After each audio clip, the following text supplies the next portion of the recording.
Hi, this is the backup video for Ancient and Medieval History on Wednesday, the 14th of October, 2020.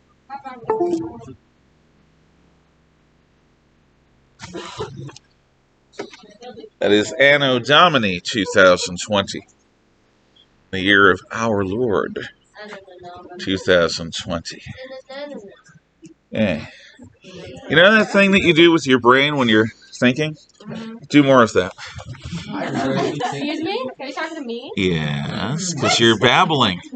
I don't think You don't call it babbling. You may call it intelligent discourse. I, on the other hand, have actually listened to what you say. What?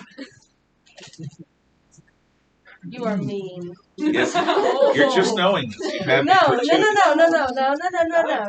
Quickly, things to do. Right. So here's the thing. I knew you were evil, Yes. but I didn't know that you were mean. The one sort of goes with the other, but fair enough. I accept that the learning process is ongoing. That was like Stalin. He wasn't mean. Yeah. He was just evil. You know who really liked dogs? Hitler.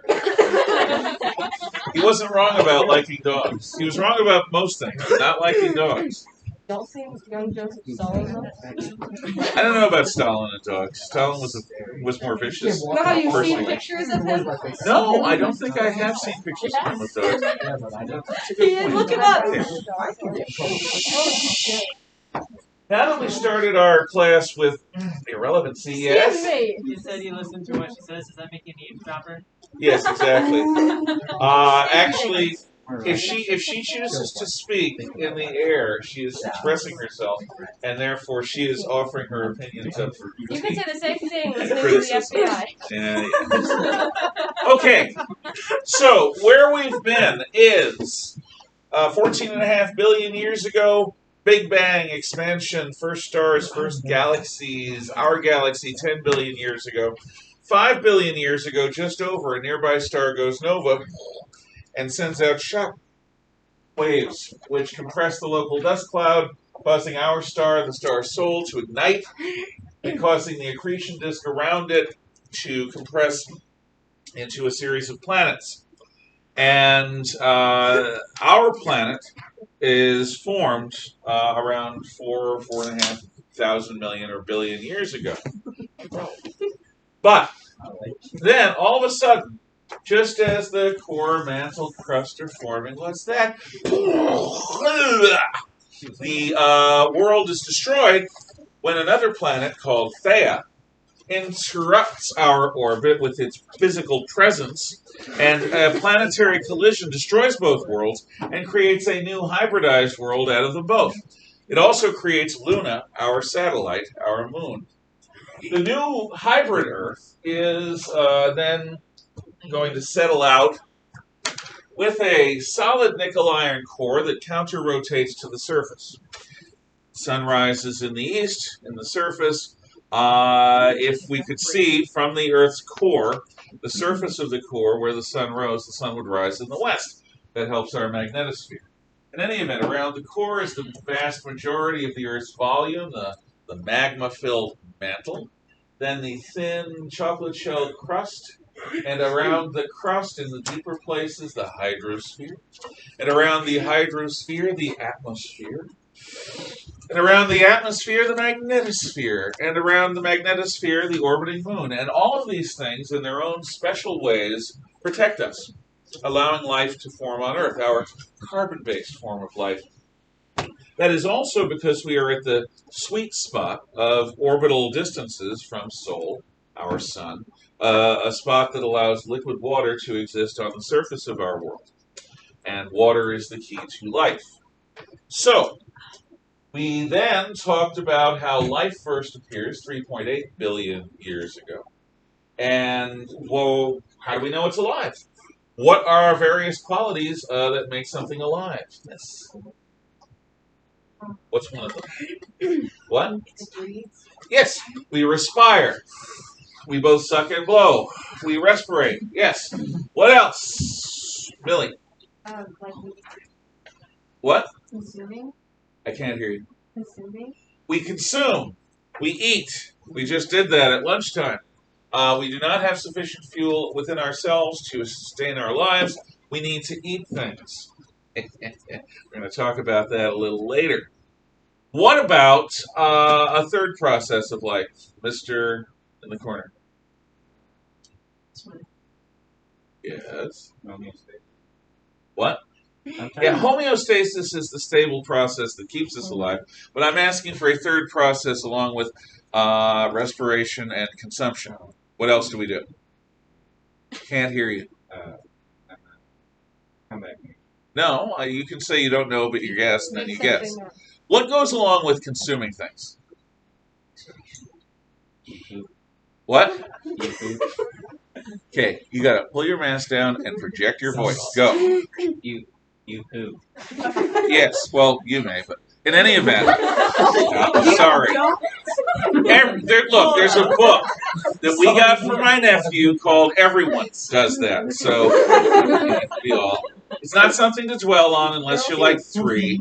And what we do is we eliminate. Sebastian, not excrete. We're not going to use excretion.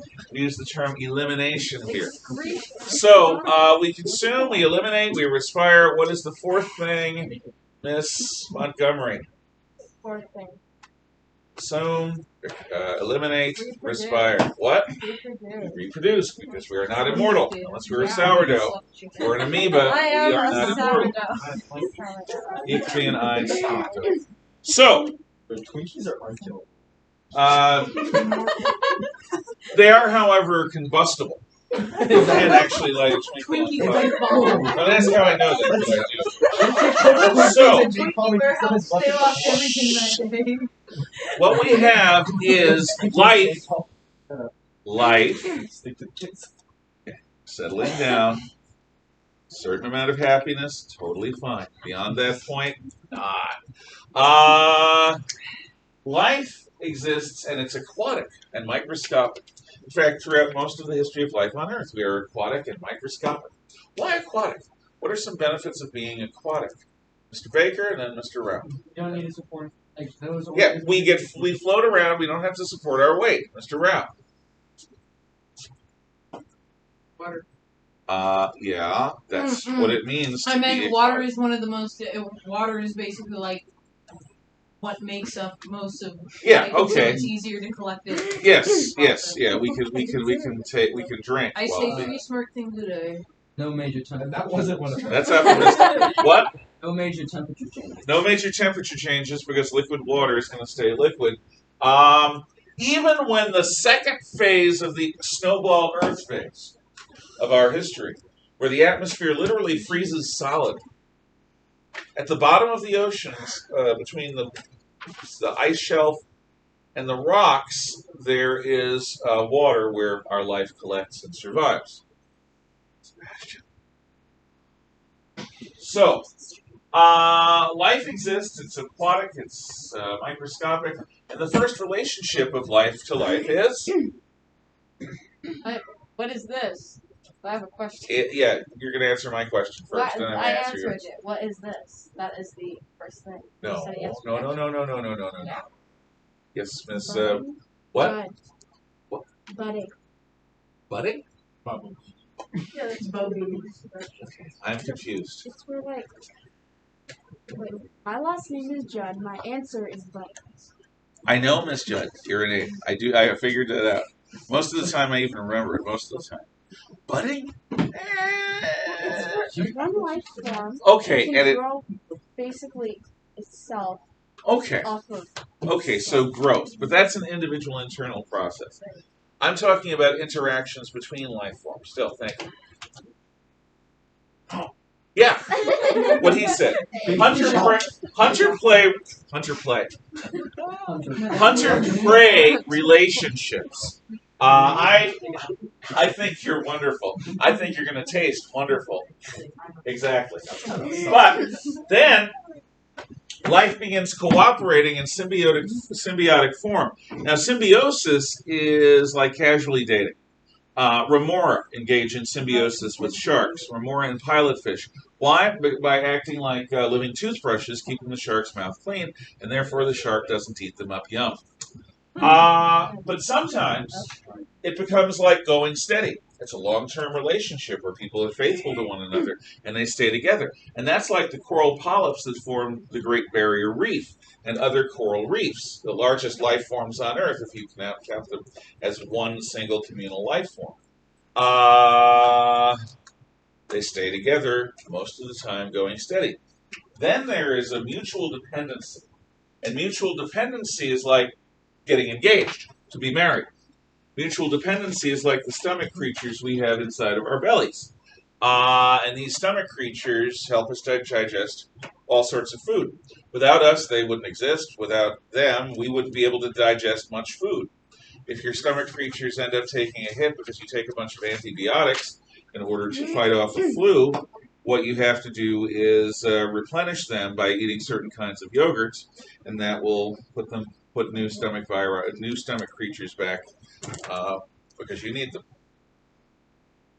That's like being engaged. Oh, you're my one and only. Let's get married.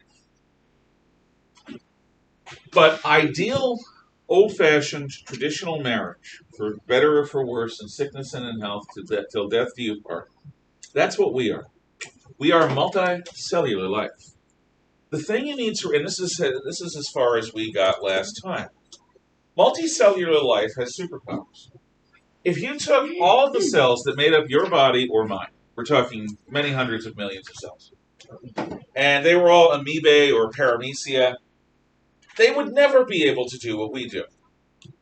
They'd be a bunch of little tiny creatures going about their microscopic business, floating around in the water, eating one another.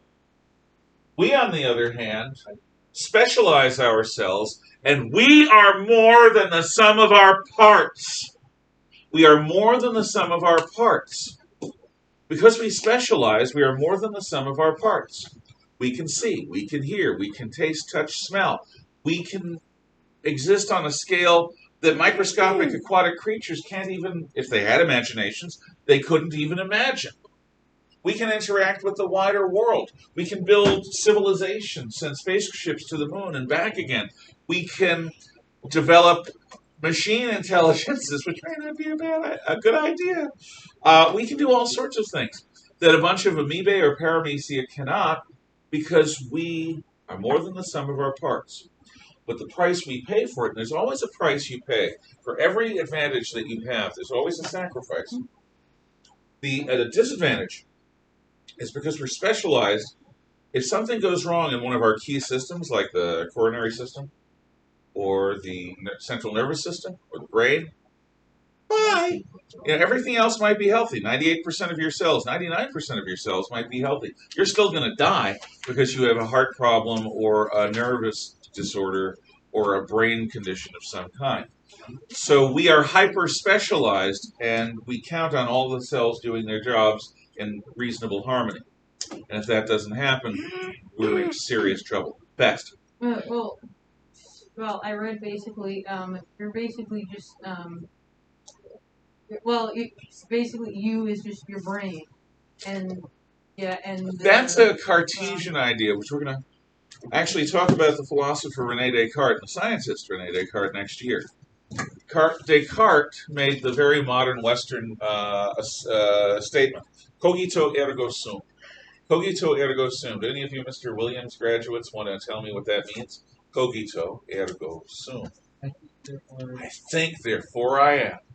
And what Descartes says is basically we are our minds. And there's our bodies, but they're not our minds. They're different things. Well, no, I was using that as a lead up to, you're just, basically just a 2-pound thing of jelly piloting a bone mech with meat armor. Mm. I can't even pilot mine correctly. The problem is our bone mech meat armor is in requiring a lot of maintenance. It's not like a simple Gundam suit. That's why we should get a new one. Yeah. Well, if you want to be a body snatcher, fine. Enjoy that. But the pitchforks and torch-wielding mobs that will come after you are not something I want any part of. What? More bodies to snatch. I didn't hear that. That's more bodies to snatch, so I mean, Yeah, well, the look. bigger the bulk, the bigger the body. You could also just evolve yourself into a pure energy being and, like a demon, try to possess other people by leaping your energy form into their central nervous system. Then I'm you'd sure have to become tangle God. with God. So I am God, so it's not that big of a deal. yeah. I am God. When I find your lightning-struck body, Ethan, I'll know why. Okay? What you just said. That's because I'm ascended. I didn't say that. That's just because I ascended. It's not because I died. Okay. Do me a favor. Little Say, apotheosis "God, goes a forgive me long of my way. sins." Moving on. It is really quick, please. 5. It's this guy holding up a golf club and he says, "Strike me down." Oh yeah, he gets You don't have the. Yeah. That's from a movie called Caddyshack, actually. Anyway, moving on. Such a happy place. Be crazy, a little unstable. In any case, it works. That's the So, Mario turn. we have this multicellularity that gives us all of these advantages. And let's talk about the earliest forms of multicellular life that become visible. They're big now. They're the jellyfish and the flatworms. Now, jellyfish and flatworms are sort of gooey and soft. Jellyfish float around, waiting for something to drift into their mouths, or they end up to wherever the food is. And they usually trail stinging tendrils under them or behind them. Now, here's a hint. When you go to Connecticut for the first time, I think it was October, and somebody tells you, don't swim in the ocean, the box jellyfish are swarming. Don't say, it's not a problem, and dive in. My wife, before she learned to trust pretty much most of what I say, and I were on the shore of Connecticut, and she grew up in Maine, and she knew all about Maine's ocean life, but they didn't have the jellyfish invasions like we did every fall in Connecticut. So she said, it's not going to be that bad. I don't see anything anyway. She dived in. Well, you can't see jellyfish from above the water unless they're a certain kind. And these were clear jellyfish with little purple centers. I don't know if they were... So she got stung all over the place. Luckily, these were not particularly venomous. They were it was like getting stung by a swarm of bees. Not good. Okay, gotta wait. Hold it. Write it down, and I'll take multiple comments later if I can. So, jellyfish, flatworms are so primitive. They're so tough that if you slice a flatworm in half, you know what happens? Both halves go, I'm out of here, and they go away from one another. You literally create two flatworms, and they both regenerate into a whole worm. Yeah. You can actually cut flatworms into 16-inch pieces, and they'll all grow. Yeah. Here's a hint. Don't do that. It's creepy. Okay, really. But what it shows you is how tough flatworms are, how tough the primitive life forms are. And they are. They're much tougher than we are in certain ways. Jellyfish, not quite so much, but flatworms, creepily regenerative. The problem, though, with these life forms is that try to imagine how long it takes to drive from here to Seattle. About how long? For those of you who've done it. 5 hours. Yeah, 4 or 5 hours. It's like Okay. 5 hours, and then Good. you go camping right outside of Seattle. Then you go into Seattle, then you leave. Thank you. That's what we did when we went. It's okay. So, call it 5 hours. Imagine if there were no highways or rail systems or airports. You'd have to go Take a on. hot air balloon. You'd have to go. It goes the wrong way. You'd have to go on back roads. You know, does anyone want to guess how long it would take to go on back roads? Sebastian? It would take around I think 15 hours. I'd say. It would take basically a full day of travel, a night's rest, and about half a day's travel beyond that. And that's if you're lucky. Yeah. Well, we went to a pumpkin patch at Carver Farms, and See what I'm doing? yeah, that's fun. Yeah. Cover your nose. Go. So basically, Yeah. I can't see anything. When we went, we took like Prairie and Cutter and Jazz, Yeah. and then we took it and we went back, and then I was I'm gonna say, sure oh yeah. this is worth all the time. Go on. And then there was another way. We could have gone on the freeway, Yeah. or whatever it's called, the way. And then The freeway, the highway, the But- interstate. But we took the back way Yeah. because it was shorter. Well, it and can then- be if you're going a certain distance. But the longer you're going, trust me, I know this. I turned what was basically a 10-hour journey to go from, or actually an 8-hour journey to go from my home in Maine to Western New York into a 23-hour journey by going on back roads because I thought they'd be prettier. And they were, but it wasn't worth it. And then fast. And then my dad was gonna bring his gun, and then we realized that it's literally like half of a mile outside of the Idaho border, so we couldn't bring it. It was really sad. Well, your father should get an interstate carry license like I have. Can he? Yeah. He should talk to the county. You can get Does trained. it cost money? Yes, it We don't costs have money. that. Ah, okay, fair enough. Well, why So- do you gun? Because there are More certain money? necessities, Sebastian, and for some people, guns are included in that. So what happens is invertebrates have just back roads. They don't have interstate highways, airports, or rail lines. So something could be happen near the extremities of an invertebrate, and eventually their brain may learn about it. May. So we developed a superhighway for information. This is called the central nervous system. It's attached to the brain, through the brainstem, medulla oblongata. Now, what that allows us to do is in real time notice things. Oh, before I even said to my arm, stop, I had an involuntary reaction. My skin hit the solid, and the involuntary reaction was to stop telling my muscles to drive my arm through the solid object. That is an advantage of having a central nervous system. A central nervous system allows you to get from here to Seattle in 4 or 5 hours. A central nervous system allows for the super efficient transmission of information from your extremities to your brain and back again. It allows for superpowers, again, compared to invertebrates. That's the advantage.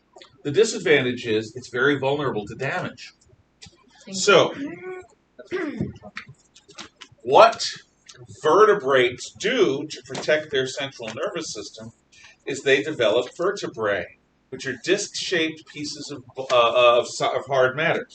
And these disc-shaped pieces of bone are designed to move like a knight's armor or like a lobster's shell. Now, the vertebrae are a good idea. They actually do a pretty darn good job of protecting the central nervous system. But if they fail to protect the spinal cord, you could be paralyzed. So, again, we get a superpower, central nervous system, but we also get a new vulnerability that flatworms and jellyfish don't have. Now, before I take your question, there is a phase I missed. I talked about soft invertebrates. But some invertebrates learn the lesson of how to calcify minerals on the surface of their flesh, and they become shelled vertebrates, exoskeleton vertebrates, the origins of the arachnids and insects, the arthropods. These guys are like lobsters and shrimp. Think about how hungry the first guy to ever eat a lobster must have been. Because basically, that's a bug! That's a giant bug! Yeah, let's eat it. Now, as to food, yes, Sebastian. So by the vertebrae, you mean the problem bones? The what? The problem bones. No. Over 65% of adult males report back pain in their lifetime. So yeah, they're the problem. Yes, that is true. Then again, no.